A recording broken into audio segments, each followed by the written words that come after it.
तो यानी अगर आप कोई धंधा करते हैं तो आपको नुकसान होगा। हाँ, पहले तो दिमाग में ये ले लेना चाहिए कि धंधा करने से पहले नुकसान होगा, सिर्फ फायदा नहीं होगा। फायदा नहीं होगा। और अगर आपको नुकसान हो रहा है इसका मतलब है कि आप प्रोग्रेस कर रहे हैं। हाँ, ये नहीं कि आप 100 में 100% नुकसान कर लें। नुकसान वहाँ होना चाहिए जहाँ पर अब बहुत तरह का बात है, अगर 100 आदमी काम करा रहा है आपके पास, अगर 2-3 आदमी लेके भी चला गया तो वो तो नुकसान हो गया। अगर वो आ जाता तो 100% फायदा हो जाता, और वही 2-3 आदमी जो है नुकसान दे देता है, तो 80 आदमी तो आपसे जुड़ा हुआ है। कैसी चल रही है जीवन आपका कैसा चल रहा है? जीवन बहुत अच्छा चल रहा है। हम लोग इस व्यापार से खुशी हैं। कम से कम 5-6 परिवार आराम से खा पी रहे हैं हम लोग इससे। तो आइए आपका कारखाना देखते हैं। एकदम आइए। और एक बार आपसे फिर से अनुरोध करूंगा कि आप अपना परिचय बताइए। मेरा नाम संतोष कुमार मिश्रा हुआ।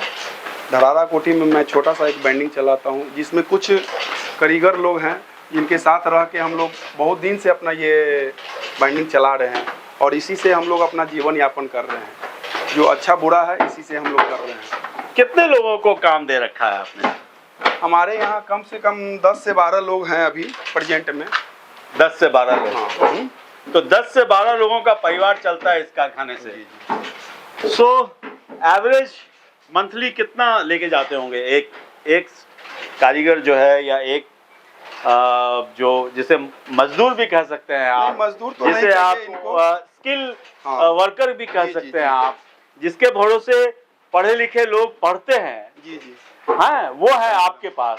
तो कितना इनका महीना कितने का? महीना 10 से 15 हजार रुपया। 15,000। 15,000 15,000 प्लस है। 15,000 सब प्लस रहता है इनका। और हम लोग के वर्क के हिसाब से रहता है। अगर वर्क अच्छा आ गया हम लोग का तो 15,000 से आगे भी जा सकते हैं। अच्छा, कैसे स्टार्ट किया आपने? ये एक्चुअली हम लोग का ये खानदानी एक तरह का व्यापार है। जैसे मेरे पिताजी ही स्टार्ट किए थे, तो हम लोग के एक तरह से कहिए कि फैमिली ये बिजनेस हो गया है। तो हम लोग के उसके बाद पिताजी के बाद चाचा जी लोग थे, चाचा जी से हम लोग सीखे, और हम लोग भी नहीं कुछ करने के बाद हम लोग को ये रास्ता बहुत अच्छा और इजी वे में समझ में आया, तो हम लोग इसी को चुने। तो इसको चुनने के बाद फिर हम लोग इसी में आगे बढ़ने का कोशिश कर रहे हैं। तो बिहार में चुनाव है, अक्टूबर नवंबर में होना चाहिए। सो चुनाव में ये बहुत बड़ा मुद्दा होता है बिहार में, रोजगार, विकास का ये पैमाना माना जाता है कि आप कितना रोजगार दे रहे हैं। आप कैसे देखते हैं इस रोजगार और बिहार को? बिहार तो खैर बिहार जैसा प्रदेश तो कोई नहीं हमको अभी तक नज़र आया है। जितना अच्छा हमारा बिहार है उतना अच्छा तो हमको नहीं समझ में आ रहा है अभी तक। जहाँ तक रहा रोजगार का, तो समय समय पर कुछ ना कुछ रोजगार आते रहते हैं। जो कैंडिडेट अच्छा फेस करते हैं वो रोजगार भी प्राप्त कर रहे हैं, और सब कुछ अच्छा चल रहा है। आपने 10 से 15 लोगों को रोजगार दे रखा है। आपको क्या लगता है कि भविष्य में आप कितने और लोगों को, अगर आप बढ़ाते हैं अपना काम, तो कितने लोगों को आप रोजगार दे सकते हैं? देखिए, जिस हिसाब से हम लोग अभी चल रहे हैं, मगर ऑनलाइन और ये वगैरह वगैरह आने के वजह से हम लोग का किताब पे जो है सो बहुत असर पड़ा है। उसमें किताब का थोड़ा सा कमी जो है सो लैपटॉप और कंप्यूटर छीन लिया है। जो हम लोग का जो किताब बनता था उसका जो है कुछ पार्ट जो है सो वो लोग अपने आप पास लेके चला गया है। इसलिए इस व्यापार में अब जो है सो आगे बढ़ने का कोई और स्कोप नहीं रहा। जितना है उससे ज़्यादा अब हमको नहीं लगता कि बढ़ेगा। तो चूंकि टेक्नोलॉजी आने से इसमें रोजगार में कमी आई है, बहुत कमी आई है। लेकिन फिर भी हार्ड कॉपी और वो कुछ तो कमी आई है। जैसे इसमें फ्यूचर अब उस तरह का नहीं दिख रहा जैसा पहले दिखता था। अब उस तरह का फ्यूचर नहीं दिख रहा है। इसमें वही तो बोल रहे कि ऑनलाइन का सुविधा हो गया है, ये लैपटॉप कंप्यूटर टैब वगैरह जो आ गया। आजकल स्कूल में भी लैपटॉप और टैब से पढ़ाया जा रहा है। किताब की वहाँ कमी हो गई है, नोटबुक की कमी हो गई है, सारा चीज़ उस पर कन्वर्ट होते जा रहा है। तो आने वाले समय में तो धीरे धीरे और आगे बढ़ते जाएगा और इस चीज़ में कमी आएगी। तो मुख्यतः किस तरह की किताबें यहाँ आपके पास आती हैं बाइंडिंग के लिए? हम लोग के पास जनरली कंपटीशन का किताब ज़्यादा बनने के लिए आती है। जो कंपटीशन बुक रहती है उस तरह का किताब बनती है, और उसी से हम लोग का ये चल रहा है। तो सालों भर काम रहता है? हाँ, सालों भर तो नहीं रहता है, मगर ये जून जुलाई तक रहता है। उसके बाद थोड़ा सा कम होता है काम, फिर स्कूल सेशन आने के बाद जो है सो फिर काम का जो है रेशियो उठता है हम लोग का। तो स्कूल्स की बुक्स आती हाँ, है स्कूल की बुक आती है, डायरी वगैरह, और कंपटीशन अगर अच्छा दिए हैं सरकार, तो हम लोग को कंपटीशन के हिसाब से किताब जो है सो बनती है हम लोग के यहाँ। तो और क्या आप सोचते हैं? आपका ये कारखाना दिखाते हैं लोगों को, थोड़ा सा लोग देखें कि भाई ये कोई छोटा मोटा बाइंडिंग का काम, जैसे लोग सोचते हैं कि छोटा मोटा काम होगा। सो ये छोटा मोटा काम नहीं है, ये है तो बहुत बड़ा काम। और आप 10-12 को तो आप ऐसे देते हैं, इनडायरेक्टली भी तो आप कई लोगों को रोजगार। हाँ, जैसे ठेला वाला हुआ, टेम्पू वाले हुए हैं, वो लोग भी जुड़े हुए हैं हम लोग से। ठेला वाला, टेम्पू वाला। तो क्या देखते हैं बिहार में, कैसे आप बिहार में विकास या बिहार के बारे में आप क्या सोचते हैं? देखिए, बिहार प्रदेश तो बहुत अच्छा है, इसके लिए तो इसमें तो कोई ये नहीं है, क्योंकि हम लोग बिहारी होते हुए हम लोग मिथिलांचल से भी हैं, और बिहार में तो बहुत कुछ आगे बढ़ा है। जब से हम अपना जीवन शुरू किए हैं, बहुत तरह का प्रोग्रेस देखे हैं, बहुत तरह का कमी बेसी था, वो जो है सो आगे बढ़ा है बिहार अपना। ऐसा नहीं है कि बिहार पिछड़ा हुआ, पहले वाला तो बिहार है नहीं अपना। तो इस बार जो लोग वोट करने जाएंगे, तो किस मुद्दे पे आपको लगता है कि बिहार में वोटिंग होगी? देखिए, जो सरकार को हम लोग वोट कर रहे थे, वो सरकार हमारे लिए बहुत अच्छे हैं। जरूरी नहीं है कि मेरे लिए अच्छे हैं तो सभी आदमी के लिए अच्छे हैं, क्योंकि मेरे तो वही उसी सरकार से हम लोग चल रहे हैं, आ रहे हैं, खा रहे हैं, पी रहे हैं, चल रहे हैं। ऐसा कोई समस्या नहीं है। पहले बिजली का भी बहुत समस्या रहता था, बिजली भी अपने यहाँ बहुत अच्छा हो गया है। रहा मीटर का थोड़ा सा रेट, तो सभी जगह से अपने बिहार में ज़्यादा है रेट बिजली का। बिजली का दर अपने सभी राज्यों से ज़्यादा है बिहार। हमको जैसा लगता है, जैसा हम एनालाइज किए हैं, जैसे और लोगों से सुनते हैं कि भाई फलना जगह ये है, फलना जगह ये है। अगर हम भी कभी बोलते हैं कि मेरे यहाँ ये है, तो कहते हैं कि अरे भाई आपके यहाँ तो बहुत बिजली का चार्ज है। तो थोड़ा सा, अब सभी जगह तो एक जैसा जगह सामान नहीं रह सकता है, सभी जगह तो एक जैसा बिजली का रेट नहीं रह सकता है, सभी जगह एक जैसा सब सामान का रेट नहीं रहता है। तो ये तो थोड़ा सा आगे पीछे तो होता ही है। तो जो भी सरकार आए, आप जिन्हें वोट देते हैं वो आए, चाहे जिन्हें आप वोट नहीं देते हैं वो आए, तो आप क्या सुझाव देना चाहेंगे राजनीतिक दलों को कि क्या चीज़ें नई सरकार में सम्मिलित होनी चाहिए, क्या समस्याएं हैं जिनका समाधान होना चाहिए? देखिए, हम लोग क्या सुझाव देंगे? सुझाव के लिए तो वो लोग खुद अपने हैं, वो लोग तो हम लोग। लेकिन फिर भी जैसे आपने कहा कि बिजली दरें, हाँ, बिजली की दरें कुछ ज़्यादा है, उसमें थोड़ा सा छोटे व्यापारी को, जैसे हम लोग जैसे छोटे व्यापारी हैं, उन लोग को थोड़ा सा देखना चाहिए, वो कुछ बिजली कम होना चाहिए। क्योंकि बड़े बड़े इंडस्ट्री एरिया में तो बिजली भी माफ़ होता है, मगर हम लोग की तरफ कुछ नहीं माफ़ होता है। जैसे आज से 4 साल 5 साल पहले बहुत भयावह समय आया था, तो अच्छा। उस समय जो है कोरोना में, उस समय भी हम लोग को सरकार बिजली माफ़ नहीं की थी। अच्छा। तो हम लोग कोई अपेक्षा नहीं रखते हैं कि हमको ये होना चाहिए, ऐसा कुछ नहीं हम लोग और कोई सरकार से आशा नहीं है। कोई आशा नहीं है। हम लोग अपने आप पे निर्भर करते हैं कि हम लोग सही रहें, हमको अच्छा है।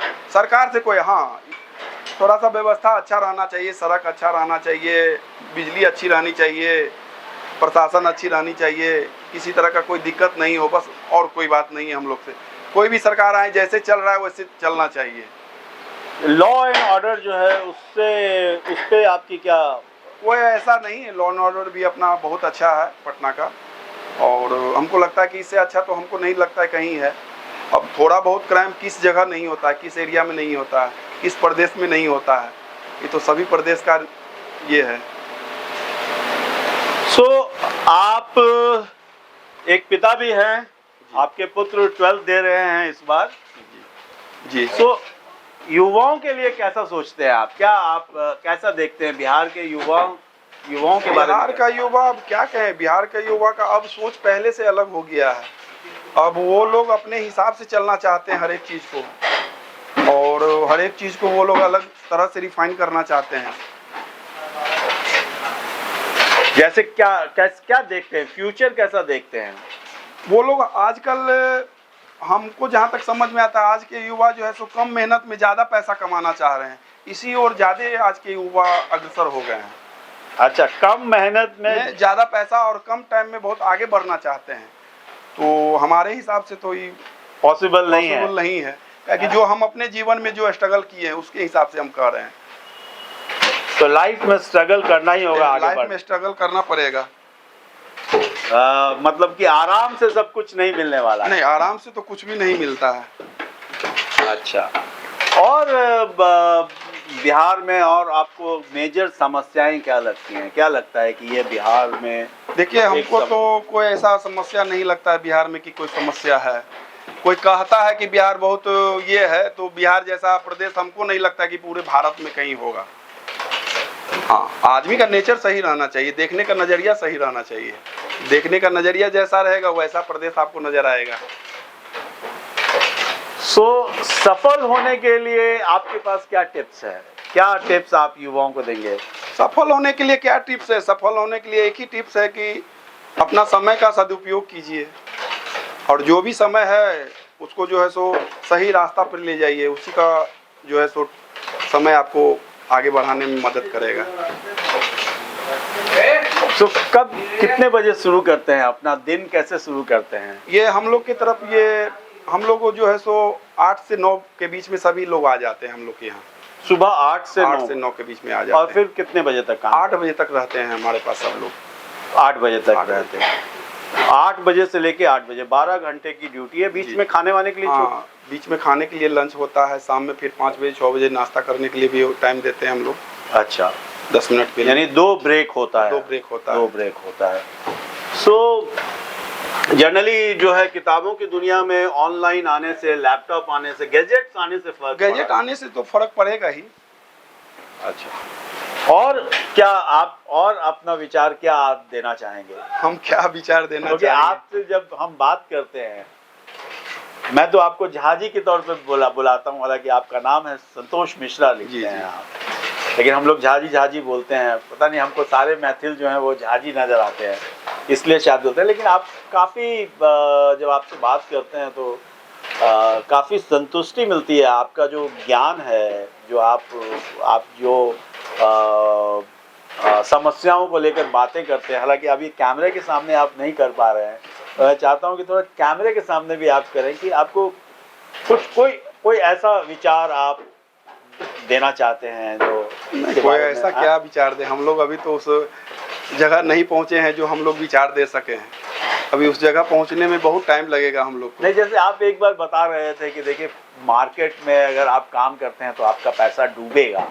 हाँ, ये चीज़ तो हमारे एक थे, बहुत बढ़िया मित्र थे, प्रकाशन वाले थे। तो हमेशा हम जाके उनके पास कुछ ना कुछ बोलते रहते थे। बहुत ये थे, वो उनका नाम तो नहीं लूँगा क्योंकि सार्वजनिक हो जाएगा। वो हमेशा एक चीज़ हमको सिखाते थे कि हम कहते थे कि देखिए सर, इस बार जो है सो बहुत घाटा लग गया। तो वही हमको एक बार सिखाए वो कि घाटा लग गया, कितना घाटा लगा। हम कहते कि सर लगता है कि 30-40 हज़ार 50 हज़ार रुपया से ज़्यादा हमको लॉस लग गया। तो वो बोले, हमको एक दिन बताएं, हमको बहुत अच्छी तरह बैठा के, और कभी कभी टाइम मिलता तो उनके साथ हम घूमते रहते थे, और वो हमको एक दिन बताएं बैठा के कि देखो घाटा लगा यानी तुम प्रॉफिट में जा रहे हो, प्रॉफिट में जा रहे हो। जो व्यापार अगर घाटा से आगे बढ़ रहा है, उस व्यापारी का जो है सो मुनाफा हो रहा है, तभी वो व्यापारी आगे बढ़ रहा है, नहीं तो वो व्यापारी आगे नहीं बढ़ेगा। अगर घाटा हुआ तो उसका मतलब है उसका व्यापार नहीं चलेगा। यानी तुम कमाए तब तुमको घाटा लगा। तो इस विचार को हम कभी नहीं समझ पा रहे थे, मगर उसके बाद उनका ये विचार समझे कि नहीं, उनका ये कहने का कुछ और अर्थ है। यानी काम कर रहे हो, घाटा लग रहा है, पैसा आ रहा है, तभी घाटा लग रहा है। ना तुम कमाते और ना तुम्हारा लॉस होता, ना तुम आगे बढ़ते। तो मेरे हिसाब से, और उनके हिसाब से भी कुछ नया उद्देश्य देना था उनको, वो हमको दिए। तो कल मैं बाकरगंज में था, वो दलदली में, तो ये भूजे वाले जो होलसेल वाले करने वाले हैं, जो चना, मूंगफली और लाई वगैरह, मकई, मोटा अनाज, ये सब जो बेचते हैं, उनके पास था। तो वो एक व्यक्ति बोल रहा था कि बहुत मार्केट में पैसा फंस गया है, साला कोई पैसा दे नहीं रहा है। तो उसी पर मुझे याद आया कि अरे संतोष जी ने हमको बताया था कि जो कोई व्यापार वैसा होता ही नहीं है जिसमें मार्केट में पैसा नहीं फंसे, ऐसा है क्या? सही बात है। जो व्यापार है, व्यापार में अगर पैसा नहीं फंसेगा तो व्यापार का मतलब व्यापार नहीं हुआ। अच्छा। व्यापार में पैसा फंसना ही है। व्यापार में पैसा फंसेगा मेरे हिसाब से। अच्छा। ऐसे हमसे ज्यादा ज्ञानी इस लाइन में है, बहुत योग्य आदमी है। हम लोग तो अभी छोटा मोटा स्किल पे काम कर रहे हैं। तो यानी अगर आप कोई धंधा करते हैं तो आपको नुकसान होगा। हाँ, पहले तो दिमाग में ये ले लेना चाहिए कि धंधा करने से पहले नुकसान होगा, सिर्फ फायदा नहीं होगा। फायदा नहीं होगा। और अगर आपको नुकसान हो रहा है इसका मतलब है कि आप प्रोग्रेस कर रहे हैं। हाँ, ये नहीं कि आप 100 में 100% नुकसान कर लें। नुकसान वहाँ होना चाहिए जहाँ पर अब बहुत तरह का बात है। अगर 100 आदमी काम करा रहा है आपके पास, अगर 2-3 आदमी लेके भी चला गया तो वो तो नुकसान हो गया। अगर वो आ जाता तो 100% फायदा हो जाता। और वही 2-3 आदमी जो है नुकसान दे देता तो 80 आदमी तो आपसे जुड़ा हुआ है, तो 80 आदमी तो कुछ ना कुछ आपको दे के जा रहा है। वही चीज होता है और क्या। तो मैं हूं विमल चुन्नी और आप देख रहे हैं बिहार व्यू। और इस वक्त है हम पटना के धरारा कोठी नया टोला में, जो कि पूरा इलाका जो है वो प्रिंटिंग प्रेस से भरा हुआ है और प्लस कोचिंग और जो रोजगार पाने वाले कंपटीशन के लिए जो तैयारी करते हैं उन बच्चों से भरा हुआ, युवाओं से भरा हुआ है। सो आज की बातचीत को विराम देने से पहले मैं चाहूंगा कि आप हमारे दर्शकों को कुछ शुभकामनाएं दें या कुछ ऐसी बातें बताएं जिसका अनुसरण करने से आदमी को सुख, शांति और सफलता मिले। क्या बताएंगे आपके दर्शकों को? हम तो यही कहेंगे कि समय का सदुपयोग कीजिए, जीवन आगे जरूर सफल होगा। सो धन्यवाद।